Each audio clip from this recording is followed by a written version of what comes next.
Mas ele, não, Vanessa, eu sou o diretor, eu fico atrás das câmeras. Ele falou, Daniel, se você virar um diretor famoso, você pode me chamar para ser a atriz principal. Vocês sabem, a atriz principal e o diretor sempre tem um caso. Então, para garantir que eu vou estar sempre lá, número 1. Mas boa noite a todos. Boa noite. É uma alegria poder estar aqui. Eu agradeço mais uma vez o convite, ao Marcos, a todos vocês, ao André, porque uma das maiores bênçãos que nós encontramos nesse trabalho espírita é verdadeiramente os laços de afeto que nós vamos criando entre nós, ou renovando a partir daqueles reencontros. É verdadeiramente no mundo hoje, em transformações tão profundas, não há benefício maior do que esse, que é o calor humano, é o afeto, o carinho. Verdadeiramente, todas as vezes que nós somos convidados a encontrar os amigos para compartilhar um estudo espírita, como todos sabem, nós poderíamos optar por outras coisas, todos nós, né? E por que nós optamos para vir à casa espírita? Por quê?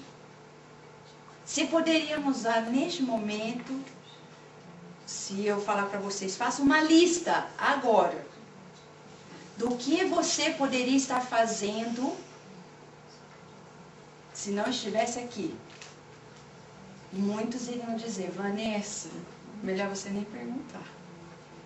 Eu tinha que fazer isso, aquilo outro, comida, costurar não sei o quê, eu queria jogar uma bola, queria assistir um jogo, e aí vai a lista. Mas por que na casa? Quem foi que inventou essa ideia de centro espírita? Eu cheguei aqui e já estava. Já estava. A ideia então não foi do Marcos. De quem foi essa ideia? Marlene. Marlene, você que inventou, hein, Marlene? E antes de você, hein, Marlene, quem que inventou essa ideia? Antes de mim, eu não sei. Não lembra, não? Eu sei que eu tentei fazer aqui, em Long Branch, mas Não. fora daqui não. E antes de Long Branch, porque não começou o espiritismo aqui, né? Não. Começou aonde? Quer dizer, não, começou desde a época dos Do? primeiros habitantes. Cacá. E antes dos Estados Unidos? Começou nos Estados Unidos? Se chamar de Polite lá na... Ah! Foi Cacá. O Cacá, o Kardec. Exato. Esse ano muito especial para falar sobre esse tópico. Porque neste ano, eu vou ler para vocês o que o Dr. Bezerra de Menezes falou. Não é Vanessa, não é ninguém a não ser o nosso querido Dr. Bezerra de Menezes. O médico que se tornou espírita, também era um homem de influência sociopolítica no Rio de Janeiro, no Brasil, e hoje, no plano espiritual, Dr. Bezerra de Menezes cuida de nós. Ah, será que é possível? O amor é fabuloso.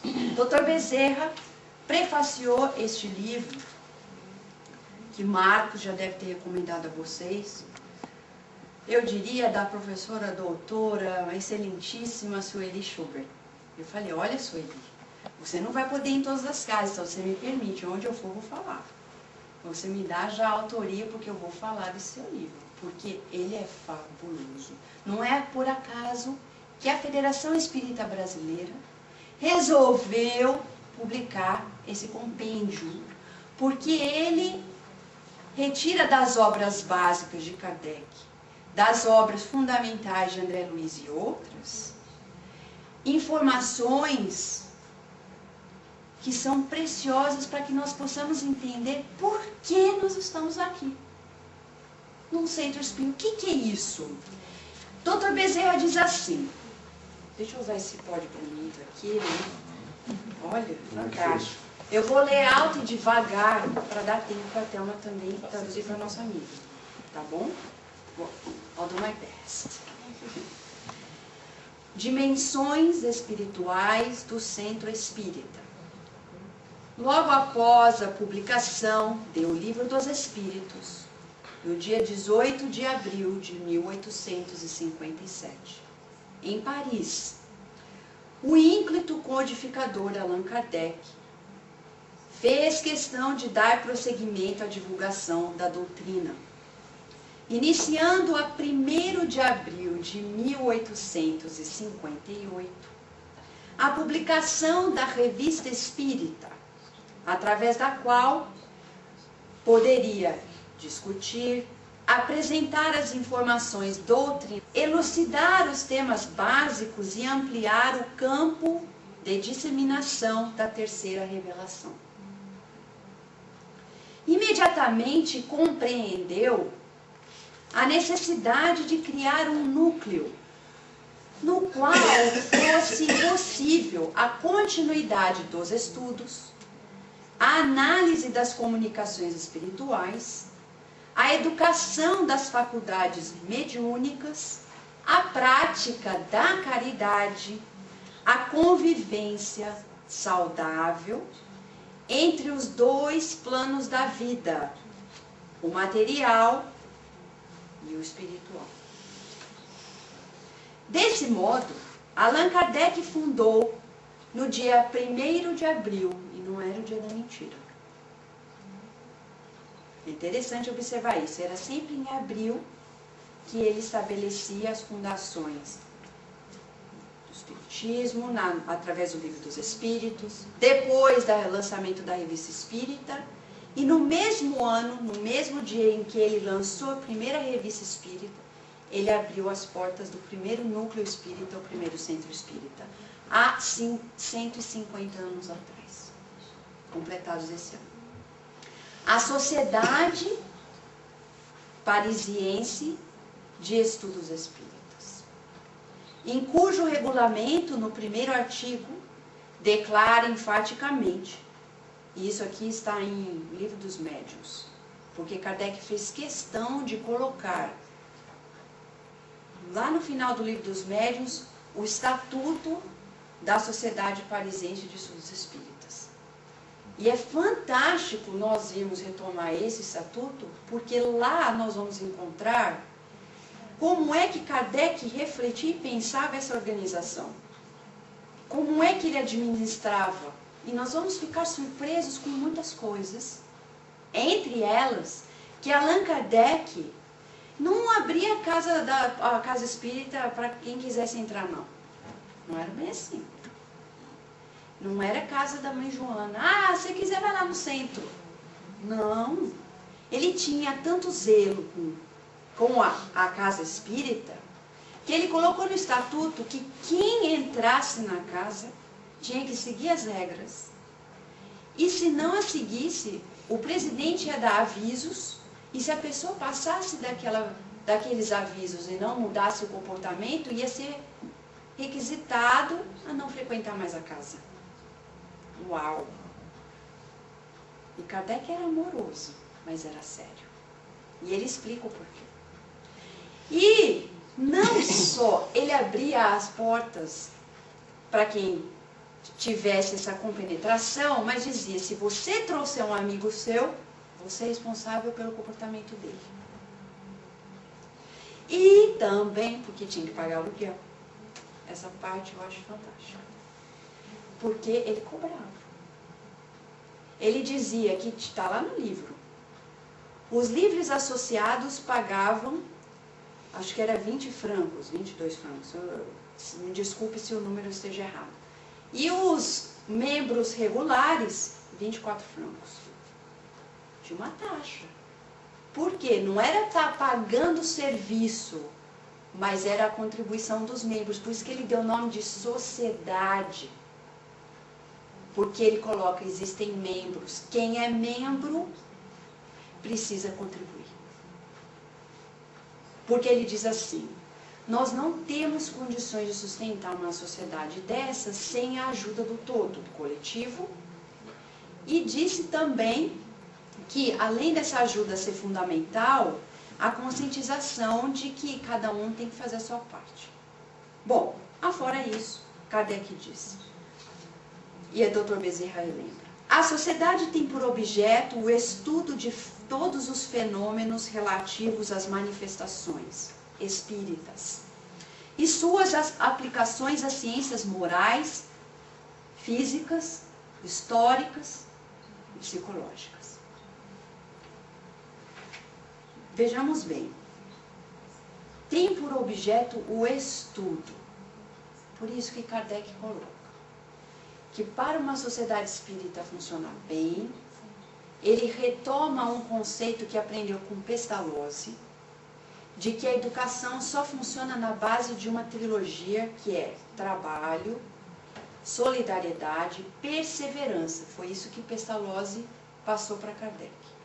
Pestalozzi dizia que para o espírito da criança ser educado, ele precisa, junto com o educador, passar por esses estágios do trabalho, precisa dessa colaboração entre o aprendiz e o professor, o educador, e precisa da perseverança mútua. Porque como que nós vamos aprender algo? Ah, eu vou aprender hoje a falar grego. Pego, faço um trabalho, um professor vem me ajudar, mas se eu não persistir além dos obstáculos, eu não vou me suceder. Kardec reformula esse conceito e diz que essa sociedade espírita vai atingir seu objetivo se ela colocar como primeiro mandamento o trabalho, ou seja, não adianta, ai, mas é tão difícil, Vanessa, centro espírita, que trabalheira, hein? Ué, mas Kardec falou que ia ser trabalho mesmo. Ele não mentiu, ele não nos enganou numa proposta falsa de, vamos nos encontrar e vai ser maravilha. Ele disse, não, tem que trabalhar mesmo. Mas é um trabalho que exige solidariedade. Por isso que hoje, nas filosofias não espíritas, mas espiritualistas, há um equívoco muito grande. Quando se pensa que se pode trabalhar a mediunidade, se trabalhar essas mesmas questões sozinho. A Mahiller, e eu estou falando isso porque nós estamos no contexto da cultura norte-americana, em que permeia esse pensamento muito fortemente. Sem crítica, mas necessidade de análise. Por quê? Muitos vão entrar na nossa casa, hoje ou amanhã, dizendo, eu quero ser um médium de cura, sozinho. Não existe isso. Ninguém faz nenhum trabalho sozinho. Ninguém. Não há nem Jesus, que era Jesus, com toda a grandeza, operou o que ele fez sozinho. Ele recrutou membros para trabalharem na equipe, que depois iam servir de multiplicadores também. Então, como é que eu, por exemplo, eu encontro o presidente do Centro Espírita, isso, tudo que eu vou falar, não tem nenhuma peculiaridade para essa casa, porque se eu posso dizer, eu mal conheço a dinâmica da casa espírita aqui de Long Branch. Então, não tem nada diretamente ligado. Se algo parecer igual, como lá nas letrinhas do filme, é mera coincidência. Tá? Mas, por exemplo, eu encontro amigos dirigentes que dizem, Vanessa, não tem jeito, tem que fazer tudo sozinho. Não, tem alguma coisa errada. Tem algo que é peculiar do dirigente? Sim. Muitas vezes nós sentimos meio que solitários, mas tem que delegar. Há necessidade dessa solidariedade, senão a casa não vai para frente. Ela tem que ser além do dirigente, porque amanhã eu não sei quando vou não mais estar aqui. Mas eu não vou morrer agora. Ué, como é que a gente sabe disso? Eu não sei. Pode ser agora. E aí?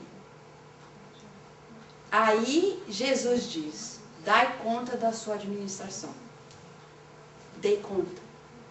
Porque quem dá conta arruma para quando não estar alguém lá, continuar o trabalho.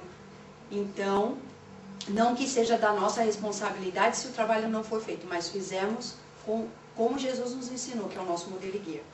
Ele veio, ensinou, exemplificou. Se nós não cumprimos, a culpa não é dele. A responsabilidade não é do Cristo, é nossa. Do mesmo jeito, se eu hoje sou responsável por colocar essa flor aqui, se amanhã eu resolver não vir mais, não é o dirigente que tem que vir e achar uma outra pessoa. Se eu tenho consciência, eu tenho obrigação moral de encontrar alguém que me substitua para conversar com o dirigente, para que essa pessoa continue fazendo a tarefa que era minha e foi dada por quem? Não foi pelo dirigente. Aparentemente pelo dirigente, mas o comando vem lá de cima. Um dia eu estava entrando na Casa Espírita de Baltimore esse ano, e tem um corredor antes de chegar na casa, antes de chegar na porta de entrada, tem um corredor, tem um elevador, um corredor, e aí depois a porta de entrada. Quando eu estava no elevador, um dos amigos espirituais cutucou, falou assim: Vanessa, eu estava feliz. Eu gosto de ir no centro espírita, não sei o que é isso. É uma coisa que a gente sente, né? Ai, que bom ir para lá. Por que você gosta? Sei lá, não sei, eu gosto de ir para lá. Eu estava tão feliz, ai, que bom, gente, estamos chegando na casa. Aí ele me cutucou e falou: bonito, Vanessa, você gostar. Mas lembra, a casa não é sua. Não é porque você é presidente da Casa Espírita de Baltimore que, ai, a casa é sua, eu abro, eu faço o que eu quero, na hora que eu quero, eu que decido. Eu falei: não, mas eu nunca pensei assim, não, mas lembra que a casa não é sua e que toda vez que você vai entrar, você vai comungar desses momentos conosco. Não é só com os encarnados, conosco. Olha Kardec falando. Ele dizendo que é o momento o Bezerra de Menezes, a convivência saudável entre os dois planos da vida. Quantos de nós entramos aqui? Ah, eu vou lá, vai lá no centro da Vanessa. Ai, Jesus bendito. Não é da Vanessa. Não é de ninguém. Ah, eu vou lá encontrar com fulano e Beltrano encarnado. E muitos de nós esquecemos que quando nós estamos entrando para... Não é reunião mediúnica extensiva, mas todas as reuniões são reuniões de dois planos. Ah, mas não é reunião mediúnica. Ué, não sei. Porque o que é mediunidade? É só quando a gente fala é reunião mediúnica? Muitos de nós podemos fazer uma pergunta para um palestrante que nem é nossa. Podemos estar sendo médiuns de espíritos que estão aprendendo conosco. O palestrante pode estar sendo inspirado, muito provavelmente, até mediunizado, em transe mediúnico, fazendo uma palestra. E o que descaracterizaria de uma reunião mediúnica? Então nós estamos também para encontrar, de uma maneira muito especial, essa convivência saudável entre os dois planos. E os mentores continuaram. Então, Vanessa, quando você entrar, peça licença. Agora eu cumpro. Eu vou abrir a porta, porque geralmente nós chegamos primeiro.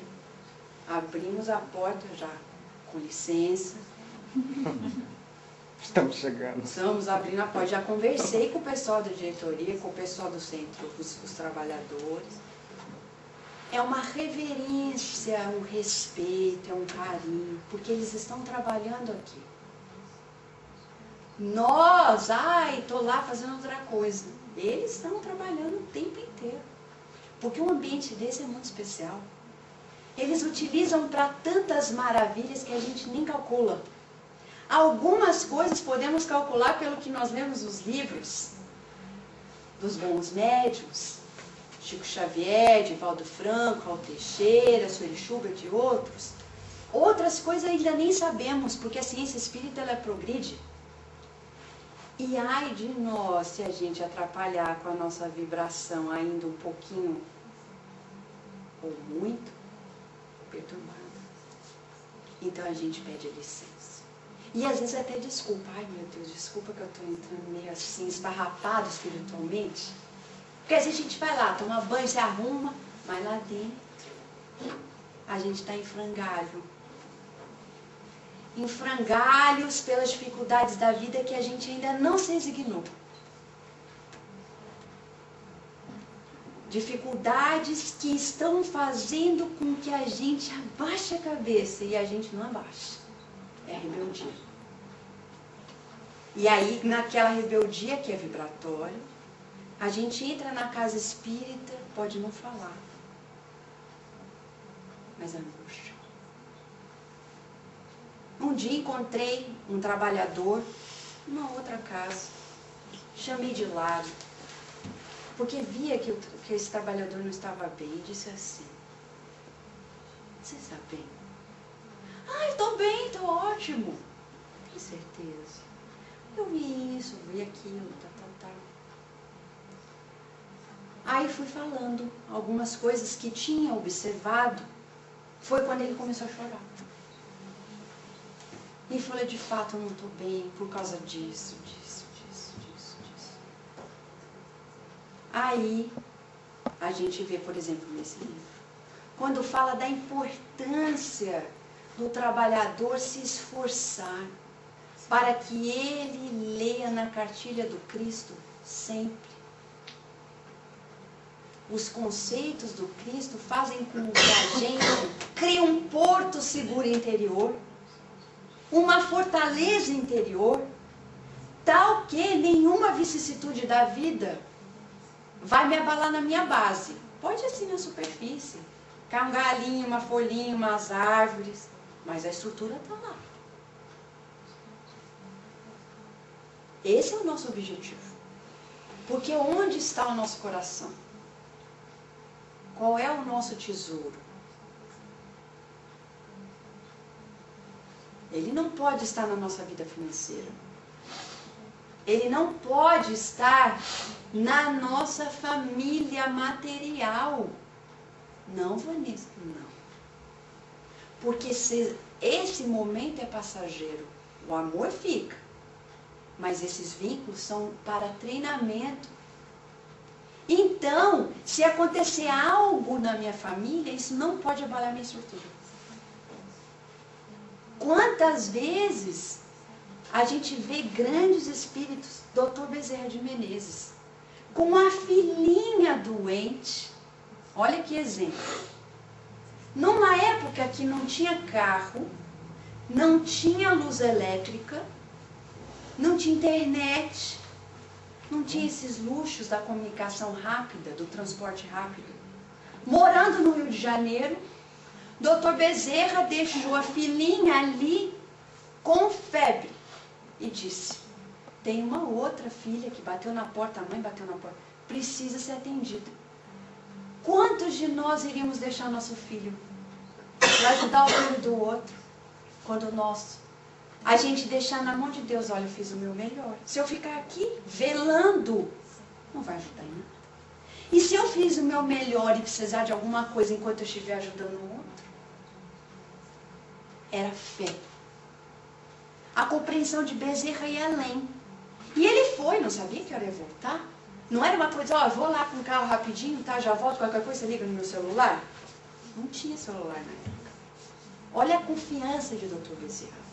E quantos de nós, na hora do trabalho espírita, ai, olha, Vanessa, eu não vou poder ir, sabe por quê? Porque meu filho está doente, mas não tem ninguém para ficar com o filho. E os seus filhos que estão no centro espírita esperando você para ser instrumento do passe? Não são filhos também?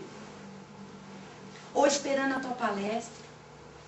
Ou esperando você ser o evangelizador daquelas crianças? Mas aquele filho é mais importante. Aí Jesus, quando falou, então, quem são minha mãe e meus irmãos, então a gente ainda não entendeu o que ele falou.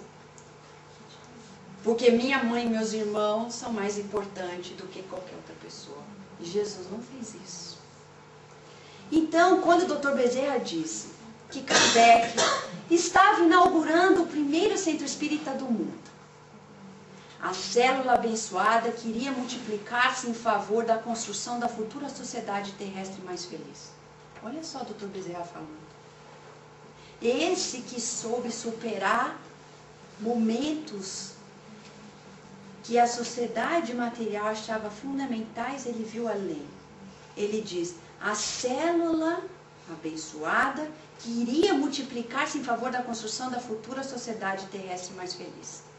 Provavelmente, Kardec foi inspirado nas primeiras igrejas do cristianismo primitivo, onde os discípulos do incomparável mestre se reuniam para reflexionar em torno das lições de vida do seu evangelho, facultando o intercâmbio espiritual com um mundo maior, a fim de serem dirimidas as dúvidas, aprofundadas as informações, renovadas as forças, encorajadas as energias para o prosseguimento das lutas libertadoras.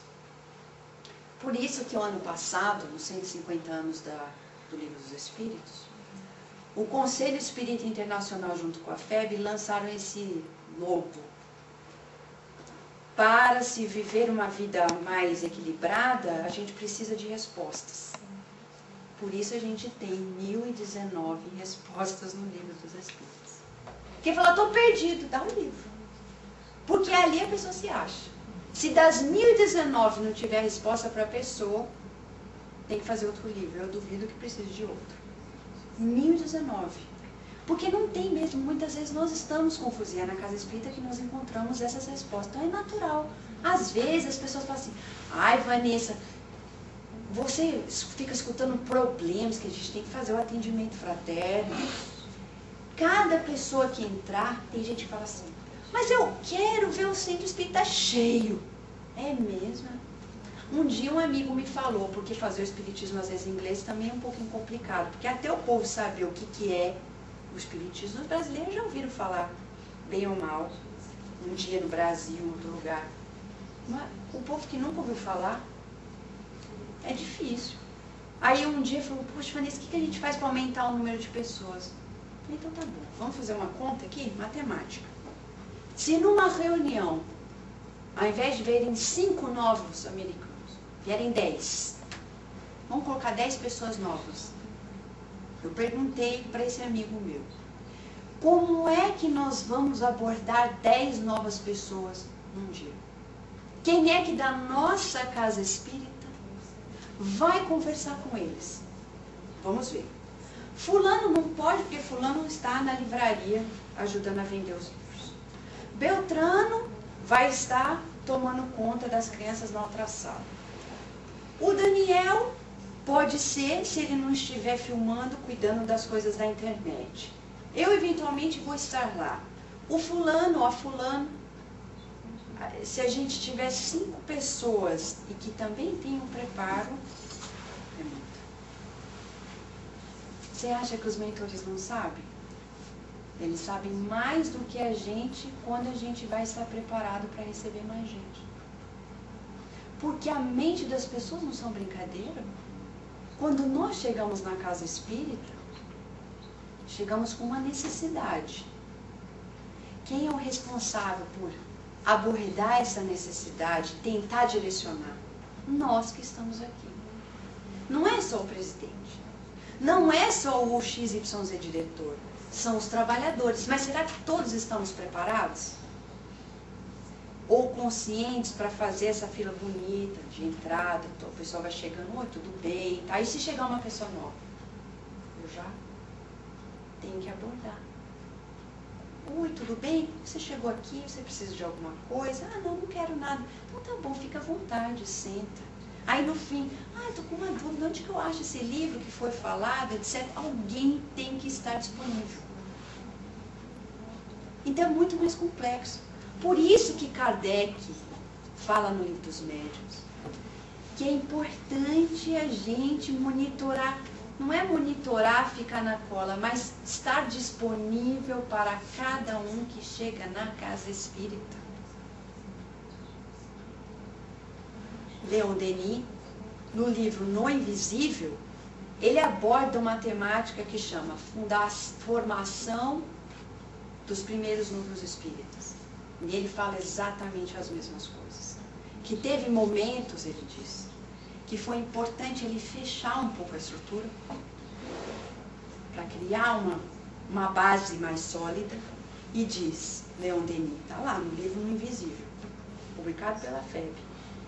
Depois, num outro momento, quando se sentiu que havia uma estrutura, aí abria-se de novo para pessoas novas. Então é natural que a gente vá por etapas. Etapa 1, entrou o grupo tal, estruturou. É como se fosse um momento de educação que Piaget falou na mente humana. É por momentos. Então tem um momento, quando a gente virou a curva na espiral, chegou num outro, absorve um outro elemento, ele precisa ser digerido, processado, e num outro momento a mesma coisa. Porque se somos todos, temos vibração, vibramos, nós precisamos casar essas vibrações. Porque Kardec diz, toda reunião é uma assembleia em que as mentes se conjugam. Um pensamento distoante são pingos gelados nessa atmosfera quente, morna. Vai mudar a temperatura. Inevitavelmente. Por isso, uma estrutura particular. E vou fechar esse estudo que vocês depois vão ler com calma, dizendo assim, Dr. Bezerra diz, o centro espírita não se trata somente de uma construção física, adequada às necessidades de natureza educativa, mas, sobretudo, de uma edificação espiritual cujas bases devem ser fincadas na rocha da espiritualidade, de onde nascem as legítimas realizações para o engrandecimento moral das criaturas humanas. Resultado das vibrações harmônicas dos seus idealizadores e membros dedicados. Constitui-se num santuário de bênçãos, através de cujo intercâmbio vibratório os desencarnados e os encarnados convivem em clima da mais santa fraternidade. Resultado das vibrações harmônicas dos seus idealizadores e membros dedicados. Nós vamos destrinchar quem são esses idealizadores. Oficina de trabalho, é também hospital para as almas aturdidas e enfermas, que necessitam de libertar-se das más inclinações, dos vícios. É uma escola de educação integral, é o lar que propicia a legítima fraternidade. O centro espírita tem papel de grande relevância nas atividades do movimento espírita, porque Kardec sempre nos lembra que nós fazemos parte de uma rede maior que a nossa, dessa local, e que é necessário ter esse intercâmbio entre casas, essa fraternidade, até para que as nossas células se fortaleçam. Por exemplo, esse corpo aqui, se não fosse a união das células, nós não teríamos um corpo. Olha quanta coisa. Um órgão como o coração. Quantas células são necessárias para formar um coração? Uma? Não. Milhares. Desse modo, o centro espírita deve funcionar bem como uma célula, tem que funcionar bem por si só, mas ele tem que estar conectado. Por isso que ele fala da importância da união entre as casas. Mas não é uma união fictícia, forçada, de cima para baixo. É uma união natural, onde nós trabalhamos juntos. Não é uma união política, não. É uma fraternidade real.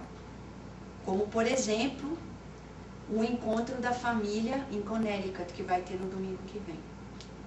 Ali é o resultado real de membros de diferentes casas espíritas que, através da coordenação de alguns, se dispuseram a fazer esse trabalho de fraternidade que tem impacto profundo nas almas de quem vai participar do encontro. Maior do que a gente vai poder ver com os olhos. Isso é o que o Kardec falou, porque não tem política, tem trabalho, solidariedade e tolerância. Sem a tolerância, o trabalho e a solidariedade não tem um cola. Para ficar coladinho, a gente fala, eu sei que isso aqui é difícil, mas a gente não vai desistir um do outro. Eu sei que fulano tem esse jeitinho, mas a gente vai se amando, vai se perdoando. Eu sei que aquilo é difícil no outro, mas a gente não vai desistir. Nós não vamos nos isolar, porque é importante persistir. Nesse sentido, o Dr. Bezerra de Menezes fala muito mais, e vocês sabem aí com o nosso amigo Marcos que é importante continuar lendo o livro, mas vamos começar do que Sueli Schubert nos mostrou sobre qual é essa base espiritual, essa fundação espiritual por trás do centro espírita. Tudo começa, e tem uns slides em inglês, porque tem amigos em inglês aqui também, né? Nos dois planos. Deve ter tradutor do outro lado também, né? Por que não? Então vamos lá. Nós vamos trabalhar nisso junto. O centro espírita, palavras de Sueli, vai materializar-se se o time encarnado, a equipe encarnada, diariamente colocar os tijolos do amor e o cimento da perseverança. Olha o detalhe. Diariamente. Mas, Vanessa, a gente só tem reunião 4 vezes por semana. Para fazer reunião 4 vezes por semana, tem que trabalhar todo dia, porque tem que preparar o material, tem que falar um com o outro, quem que vai trazer isso, então, no fim, é todo dia. É todo dia, né? Às vezes até 24 horas para muitos, né? Diariamente, os tijolos do amor e o cimento da perseverança. Por que ela falou tijolo do amor e não, sei lá, qualquer outra palavra? O que significa o tijolo? O que é tijolo? Não, eu sei o que é tijolo, mas qual que é a importância de um tijolo numa construção? Vai colocando pouco a pouco. Vai criar parede, né? Você está falando de se materializando. A forma de materializar e construir uma casa é colocando o tijolo e o cimento. Então quer dizer, tem que ser pouco a pouco. Tem gente assim, mas a casa, não, falta muito ainda para chegar no centro espírita ideal. É natural. Mas o que seria o alicerce, então, disso aí? Vamos chegar lá. Alright. Exatamente. O tijolo. O tijolo que nós vamos colocando. Quem? Isso é nossa parte. A equipe encarnada. Mas deixa os mentores, eles que vão resolver o problema. Não, a gente tem que fazer a nossa parte. Então, nós vamos colocar o tijolinho do amor. O amor é o quê? É esse sentimento terno, profundo. Ninguém está falando o amor sublime, mas é esse amor que tem diversos níveis. É o interesse pelo outro. É essa força de atração entre as almas. Se a gente fosse colocar nas palavras que o próprio codificador trouxe em A Gênese, que depois foi desenvolvido na Evolução dos Dois Mundos por André Luiz. Essa força gravitacional entre as almas, que vai acontecendo em níveis cada vez mais sublimes conforme nós vamos evoluindo. Mas existe uma força do amor. O tijolinho, pouco a pouco, são doses homeopáticas. Mas o tijolo não fica sozinho.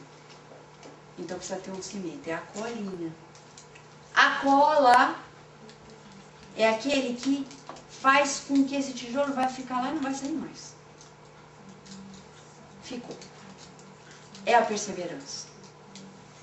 Ai, não vou desistir, viu? Outro dia eu vi alguém, fez uma coisa, o outro veio, criticou, falou, ai, não faço mais, sabe? Não faço mais porque, fiz com todo o meu carinho, a pessoa veio e falou isso, tá? Bom, então a gente não vai fazer mais nada. Nem o Cristo, porque não só criticaram, como crucificaram ele. E não foi só o Cristo. Foi Gandhi. Não foi fácil também para Moisés. Moisés foi fácil. Gente, naquela época, renunciar toda aquela fortuna do egípcio para viver com o povo escravo, você faria isso? Faria? Eu fiquei imaginando o que seria hoje se fazer isso. É como se a filha de um presidente de um país muito grande falasse, a partir de hoje, você quer saber só? Isso aí. Se espiritualizasse, tivesse aquela potência espiritual, largasse toda a riqueza material e fosse ser missionária aí, com um impacto grande. Pensou uma Paris Hilton? Largar toda a fortuna. Eu não estou falando que Moisés era Pérez, porque jamais vou falar isso de... Não vou nem julgar nenhum nem outro, mas estou dizendo a parte material, para ver a grandeza de Moisés, onde ele via muito além da matéria. E Moisés, e todos esses outros espíritos aos quais somos gratos porque foram enviados de Jesus, Buda fez a mesma coisa. Somos herdeiros de todas essas mentes missionárias, ainda que sob a égide do Cristo. Esses espíritos também foram enviados do Cristo. E desse modo, eles perseveraram. Se eles tivessem desistido no primeiro obstáculo, Kardec não estaria. Nenhum de nós estaríamos aqui. Há uma prece que Chico Xavier psicografou, de Emmanuel, onde ele diz assim, se der tempo no fim, vocês me lembram, a gente pode ler para fechar, mas ele diz, se Jesus tivesse desistido por causa disso, e ele enumera, e se Kardec tivesse esperado grandes autoridades para dar o aval para o espiritismo, isso, aquilo, outro, nós não estaríamos aqui. Então, por que nós vamos esperar X, Y, Z condições para que nós façamos a nossa parte com essa persistência? Desse modo, a Sueli nos diz, o centro espírita vai então desse modo ser transformado num templo, por isso a reverência. Eu preciso ser reverente. Um templo, esse lugar onde nós aprendemos a ganhar essa reverência, em que um dia nós vamos ter no nosso dia a dia. A reverência de, acordei, meu Deus, muito obrigada. Obrigada pelas células que ainda estão sob esse comando. Obrigada por essa energia que me empresta para que eu possa falar, pensar, sentir. Porque nada é nosso. Nem a nossa inteligência. É tudo dado por Deus. A gente não é criador. Nós estamos aprendendo a ser co-criadores. Somos, mas estamos criando consciência do nosso poder de co-criadores. Porque o Criador só tem um. De lá, por isso que a gente sente tão bem aqui. Que se transforma naturalmente num lar. E eu conheço cônjuges que às vezes não são parceiros nessa tarefa espírita e que ficam falando no ouvido do outro. Você volta só levar uma cama para lá, porque é sua casa. Mas é a casa mesmo. Não é essa casa material, mas é onde nós nos sentimos em casa. Por quê? Porque o ambiente é fraterno, é convidativo, é amoroso, tem essa afetividade. Pertence essa troca de almas profundamente. Não tem como não ser assim. E quem não gostar, venha para sentir, não vai resistir. Não vai resistir. E hospital, quem tiver problema. Aqui, soluções começam. A escola. Nós vamos aprender coisas que não aprendemos antes. E a oficina das almas. A oficina, lugar de trabalho. Tem gente que aprendeu coisas dentro do centro espírita, fazer coisas que nunca saberia fazer no trabalho profissional. Nunca aprendeu com nenhum título. Eu falo isso, por exemplo, Daniel. Daniel nunca aprendeu a fazer website, como o Marcos também. Tem coisas que vocês mesmos devem ter aprendido na casa espírita, por necessidade da casa, que talvez se não fosse essa circunstância, nunca teria essa oportunidade. Porque faz parte na casa espírita ter esse espaço para que nós vamos expandindo a potencialidade, as potencialidades da nossa alma. Isso é bom. Se isso tudo estiver acontecendo, a casa está indo muito bem. Se isso aqui estiver acontecendo, o Sueli falou, é um bom sinal de que a casa está no rumo certo. Porque os tijolos de amor estão sendo colocados e o cimento da perseverança também está lá. Ainda que precise de um remendo aqui e acolá. E quando ela fala dessa construção, é algo que não tem fim, só tem para expandir. Porque de tijolo a tijolo o prédio vai aumentando e aumentando e aumentando. E quando nós vamos ver, a dimensão é a que hoje nós vemos em tantas casas espíritas, que um dia começaram num lugar pequenininho e hoje já tem tantas outras pessoas e assim sucessivamente. Bom, Sueli nos traz um outro ponto, que é a fundação, que a nossa amiga Rosângela, lá de Nova York, perguntou. Onde está a fundação? Você vê? Aqui. Cadê a fundação? Se o encarnado, a equipe encarnada, nós vamos fazendo a construção do prédio, e os supervisores são eles, da construção, eles que são os arquitetos, os engenheiros, da onde que sai essa fundação? Sem a qual as paredes não vão ficar. Quem é que faz? Ah, é a primeira pessoa que começa o centro. Não, né? Todo mundo já está sabendo, não é. Quem é então? Quem é? Se não é a primeira pessoa que começou o centro no plano encarnado, quem que é então? Quem? Lá em cima. Lá em cima, quem é? Quem são vocês? Olha lá, vamos ver quem são. O centro espírita é mais do que a sua estrutura física. E, de fato, é um complexo espiritual no qual os dois planos da vida trabalham juntos, os encarnados e os desencarnados. E ela fala mais. Desse modo, as precauções e o cuidado dos espíritos iluminados são imensas no que concerne ao planejamento e organização do centro espírita. Bom, aqui, Sueli vai destrinchar nas primeiras páginas, nos primeiros capítulos, que o centro espírita começa muito antes desse centro espírita físico. Muito antes do primeiro encarnado falar, vou fazer uma reunião espírita.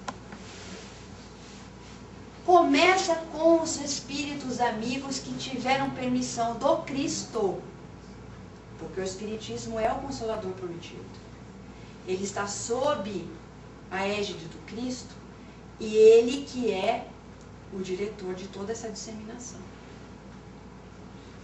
Se você hoje quiser abrir uma loja do Dunkin' Donuts, você pode?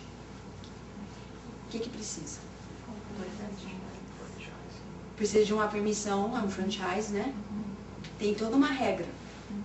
E só no plano encarnado.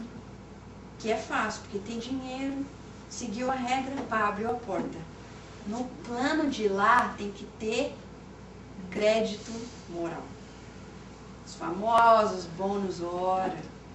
É aí que nós vamos encontrar o Eurípides Barçanufo pedindo permissão para o Cristo para abrir um hospital espiritual para os espíritas que estavam desencarnando mal. dou uma excelente ideia, vou fazer um hospital espiritual para os espíritos. Não. Tem que ter crédito no plano espiritual. E ele tinha, mas tem que pedir permissão. Tem que ver se encaixa no plano, tem que ver se a estrutura se há estrutura vibratória para que aquilo se realize. Não é assim. Quem trabalha com construção sabe muito melhor do que eu, que se você falar assim, eu vou construir uma casa ali, não é tão simples assim, né? O que acontece? Tem que investigar se o terreno é bom, se tem permissão na cidade, não tem que ter um monte de licenças, essas coisas todas, né? E no plano espiritual ia ser diferente. Ia ser mais complicado, né? Porque tem que ter estrutura moral. Para assumir o compromisso e não deixar cair a peteca. Ah, não, estava bom enquanto durou, agora sei lá o que vai acontecer, abandono. Não, eu assumi o compromisso, agora eu vou continuar nisso. Já pensou se Jesus e os Espíritos Crísticos, que se comprometeram com o Pai Celestial, de formar a Terra, falasse agora, ai meu Deus, está complicado isso daqui, hein? Falar, você quer saber? Vamos deixar esse povo aí, ó, vamos embora. Não ia ter mais sol, não ia ter mais lua, não ia ter mais lua. Porque sem a sustentação fluídica desses espíritos iluminados, não tem um raio de sol que vem para a Terra. Não tem uma vida que se sustente, porque a gente não é autossuficiente. Esses co-criadores em alto nível, que é o grau maior que André Luiz fala, no começo do livro, a cocriação em grau maior, no livro A Caminho da Luz, Emmanuel diz com clareza, eles já são mensageiros diretos do Pai Celestial. Sem essa sustentação, nós não teríamos como viver aqui, sustentar a vida aqui. Do mesmo jeito, nós dirigentes, coordenadores, trabalhadores, não podemos desistir. Porque essa estrutura depende da gente também, da nossa parcela. Pode ser pequena. Ah, mas eu só dou água fluida, Vanessa, no fim. Nossa, só a água, hein? Se ela estiver envenenada, pode matar todo mundo. Claro que no centro espírita isso não vai acontecer. Mas se eu não estiver com o coração de amor, fluindo e vibrando, na hora que eu der aquele copinho de água, eu posso fazer a pessoa passar mal? Posso, Vanessa. Ué, e a lei dos fluidos? Não conta nessa hora. Claro que os amigos espirituais são muito generosos e eles fazem o que a gente aprende no livro Nos Domínios da Mediunidade de André Luiz. Se o passista, aquele que trabalha a fluidoterapia, seja água fluidificada, seja do passe, se ele não estiver bem e não estiver consciente de que ele não estiver bem, a casa espírita, tendo uma estrutura espiritual tal, pode ter um merecimento tal que, para não prejudicar o paciente, aquele passista seja isolado numa bolha fluídica.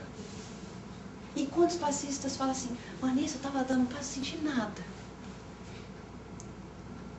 Será que você não sentiu nada por quê? Estava sendo isolado. Ah, pode acontecer, não estou falando que é regra. Mas pode ser uma hipótese, como eles mostram no livro. Se você tem o hábito de sentir essa troca fluídica, porque eu tenho que pedir licença para manipular, para trocar esse fluido, ainda que eu esteja sendo instrumento desse fluxo espiritual, eu tenho que pedir licença. Tem gente que fala assim, eu já vi gente dando um passe assim. De repente não gosta da pessoa que está dando passe. Não sei, pode ser tantas hipóteses. Mas está faltando o estudo. Por quê? O que é que nós estamos fazendo ali? É um trabalho sagrado. Com a energia minha, com a minha própria energia, com a energia, os fluidos dos espíritos amigos. É sagrado. Então, esse trabalho imenso de precauções e cuidados, essa é a fundação. Sueli nos diz, relata, pelos estudos que fez e pelas conversas com os grandes médiuns espíritas, que antes de uma casa espírita se materializar no plano encarnado, de começar a primeira célula, a primeira pessoa que falou assim, fazer um estudo lá em casa, e depois virou uma casa espírita anos depois, na média de 50 a 100 anos antes daquela célula espírita ser materializada aqui, ela já foi planejada lá. No mínimo de 50 a 100 anos, às vezes séculos antes. E a gente está achando assim, estou nos Estados Unidos. Aconteceu isso comigo também? Estou aqui, não, estou fazendo outras coisas. Nossa, tem que... é mesmo, estou formando um grupo. Formando para mim, porque eu estou precisando de um evangelho no lar, chamei uns amigos. E a gente nem está lembrando. Porque Deus é tão bom. Não bota pressão na gente. E a gente se sente pressionado. Isso porque Deus não pressiona. É porque a nossa rebeldia faz com que a gente resista. Por isso que a gente sente pressão. Quando a coisa está pesada na vida, não é culpa da vida, não. É porque a gente, ao invés de fazer o que o galho de árvore sábio faria, está passando a tempestade abaixo, para não quebrar. Não sente pressão. Mas se ficar lá firminho, está passando o vento, a tempestade, está pesado, está difícil. Porque a gente não se resigna. Então está difícil. Foi o seguinte, relaxa. Está com dificuldade nos relacionamentos, de se adaptar nos Estados Unidos, porque o centro espírita nos Estados Unidos não pode ser o mesmo centro espírita, na mesma dinâmica, como você já sabe, que um centro espírita no Brasil, mesmo que fale português. Porque quem frequenta aqui tem outras necessidades. São outros dramas, outros problemas. A escola é diferente. O templo tem serviços diferentes. Não na doutrina, porque a doutrina não muda. Mas, como que eu vou interagir? São pessoas que estão passando, quando é de imigrantes, as problemáticas da adaptação. Não é simples. A gente já sabe. A gente conversou sobre isso ano passado. Então, eu preciso, é como fala o americano, empower esse imigrante. Ele não sabe inglês. É? Não, a gente não tem obrigação. Se a gente não for ensinar, a gente fala, tem um professor lá bom, o Anthony aqui, né? O Anthony, que é uma gracinha, não é? Aqui no Branch, é o Anthony, que é uma gracinha, que eu ouvi falar muito bem. Ele pode ser um professor bom e fala, gente, vai estudar inglês para você se sentir mais pleno nesse país. Para você, quando sair na rua, não abaixar a cabeça, porque, meu Deus, eu não sei a língua. Se alguém me abordar. Meu Deus, como é que eu vou pedir um café no Starbucks? A gente falou isso aqui ano passado, né? Como é que eu vou pedir um café no Starbucks? E eu acho engraçado quando a gente vai na fila do Subway. Que lá, pelo menos onde eu estou, quando está na hora do almoço, lá no hospital, é cômico, porque a fila é enorme, a mulher está lá, e a gente está aqui no fim da fila, ela está perguntando, next! E a gente está assim, meu Deus, o que eu falo agora? Aí eu falo o quê? 6-inch meatball, e aí falo o nome do pão, eu falo um monte de nome, qual é o nome que eu falo primeiro? E a gente fica confuso e fica se sentindo tímido. Eu, pelo menos, já passei por essa situação, não sei vocês. Eu já passei, meu Deus, como é que eu falo? Aí eu tenho que gritar também, eu não gosto de gritar. Aí, ela, o que você quer? Next! Aí vai lá de novo, next! Aí todo mundo olha pra você, fica pior ainda. Aí fala, meu Deus, pelo menos eu tenho que estudar o menu do Subway. E eu vou me treinar pelo menos falar essas palavras. Para quando eu for lá, eu falo, agora, 6-inch meatball with cheese. Pronto. E agora, de igual para igual, ninguém está me intimidando, porque eu consigo falar a língua e eu entendo o que a pessoa está falando. Que alívio. É uma tensão. Uma tensão de 5 minutos, a adrenalina foi lá em cima. E se todo dia a adrenalina foi assim, na hora do almoço, a adrenalina não combina com o almoço, gente. Porque quando a adrenalina joga no sangue, ela faz o inverso. Ela faz de tudo para o corpo não absorver comida. Porque quando a adrenalina é jogada no sangue, ela está preparando a gente para a gente correr se precisar fugir do perigo, para a gente lutar se precisar abrir caminhos. Nessa hora, tudo vai com as pupilas, elas dilatam para que a gente veja melhor se há ameaça à nossa volta. Para a gente ver melhor se tiver um inimigo na nossa frente, como que a gente vai abordar esse inimigo. Nessa hora, você já viu um leão matando outro, comendo um pedaço de uma zebra? Não, porque não pertence. Então, você imagina a confusão que pode dar na nossa fisiologia com esse estresse todo dia, véspera do almoço. Aí a gente vai criando doenças psicossomáticas por causa desse estresse. Todo dia uma gotinha de sangue, mas só uma gotinha, Maria, uma gotinha. Por causa espírita pode ajudar. Como? A ver que aquela pessoa pode falar para mim, mas ela é um irmão espiritual. Trazer um pouco dessa cultura americana. Tem um CD aí que a gente trouxe para compartilhar com vocês coisas que alguns americanos também nos ensinaram. Que pertence à casa espírita. Pode não estar escrito espiritismo, mas ajuda a gente a viver melhor. É o papel espiritual dos Estados Unidos. Mas além disso, a Caroline Myss, ela fala sobre esse país, a fundação dele.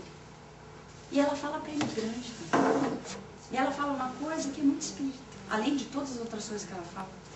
Tem alguma coisa ou outra que a gente deixa para ela, na opinião dela, outras que são essencialmente o que Emmanuel fala em Humberto de Campos também, através de Chico Xavier, falando que a gente também não está aqui por acaso. Não temos como ficar fugindo desse encontro com este irmão que mora aqui. E que dentro dessa estrutura, esses espíritos iluminados nos prepararam para que nós, que temos essa responsabilidade numa casa espírita nos Estados Unidos, pudéssemos cumprir. Mas Vanessa, não estou lembrando. É mesmo. Eu contei para o Marcos hoje. Quando uma americana me falou 7 anos atrás, por que você não traz esse espiritismo que você faz em português e em inglês? Eu falei, o quê? Porque na época ninguém dava palestra em inglês. Eu perguntei para as outras pessoas, o pessoal falou, não, Vanessa, não liga para essas coisas não. Eu falei, gente, mas tem americano que está pedindo, e agora? Como é que a gente faz isso? Nós demoramos embaixo 6 meses para processar como é que a gente ia fazer isso. Porque na nossa cabeça não lembrava do plano. Tinha um plano, a fundação do plano espiritual. Eles nos prepararam em treinos no plano espiritual, Sueli fala isso. Eles nos prepararam para que nós nos encontramos lá, muito provavelmente. Nos preparamos lá para que nós assumíssemos esse compromisso juntos. Não são só os dirigentes, não. Porque entre dirigente e trabalhador é trabalhador e trabalhador. Não tem diferença. Tem papéis diferentes que se complementam. O dirigente não é ninguém sem o resto da equipe. E vice-versa. São papéis complementares. Nós não lembramos, mas é aí que está o mérito. Tinha épocas que eu dizia para mim mesma, e eu dou exemplos pessoais, para dizer que tudo isso eu encaixo em mim mesma. Não estou aqui vindo como autoridade no assunto, mas como alguém que também está aprendendo. E estou compartilhando com vocês esses conhecimentos e essas experiências. Tinha épocas que eu dizia, olha, Deus, você quer que a gente fique aqui, volta para o Brasil? Qual que é a história? Dá um sinal. Faz alguma coisa aí, né? E nada. A vida continua. Mas não é possível. E eu fui persistindo. Daniel e os amigos. Até que um dia, um amigo espiritual disse assim, Vanessa, você acha que seria justo Deus vir aqui, pegar a pecinha do xadrez, porque é como se fosse um xadrez, e te dar um checkmate, e te botar contra a parede, e falar, Vanessa, a partir de hoje, você tem que ficar aqui. Esse é o teu papel, e tá.